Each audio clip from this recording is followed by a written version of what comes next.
Less than 10 minutes on foot is another important landmark and monument in Poland, the Tomb of the Unknown Soldier, located at Pilsudski Square.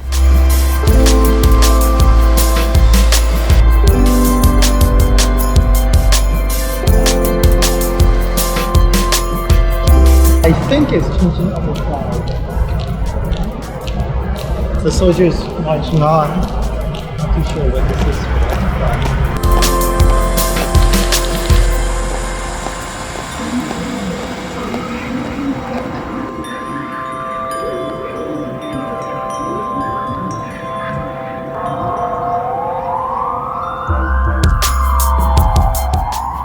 So now I know what the two soldiers are marching over for is actually the changing of the guard, not for the flag, but for the Tomb of the Unknown Soldiers.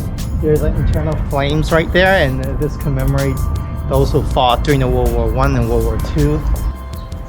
The monument is the only surviving part of Saxon Palace that occupied the spot until World War II. Since November 2nd, 1925, the tomb houses the unidentified body of a young soldier who fell during the Defence of Lwów.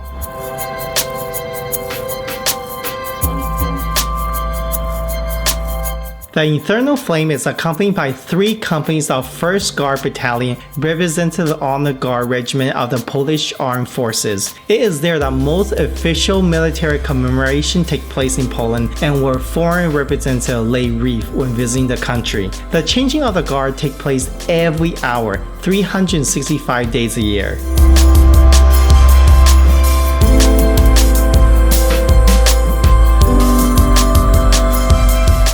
Adjacent to the monument and facing the Pilsudski Square is the oldest public park in the city, the Saxon Garden. Founded in the late 17th century, it was opened to the public in 1727 as one of the first publicly accessible parks in the world.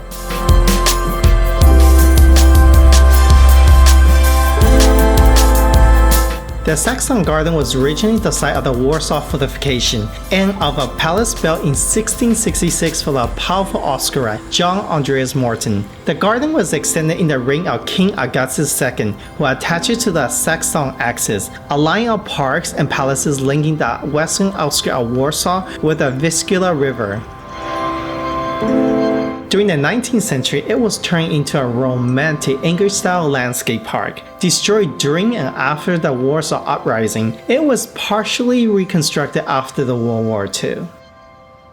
As you can all see, the flags of Ukraine and as well as the color of the country, blue and yellow, is scattered all over the city. This is to show the unity and support in this Russian invasion. Poland has taken in more than 2 million refugees so far, and the number, it will just keep growing every single day. So I encourage all of you guys to come to Poland to support their businesses, since they are doing so much for the people of Ukraine.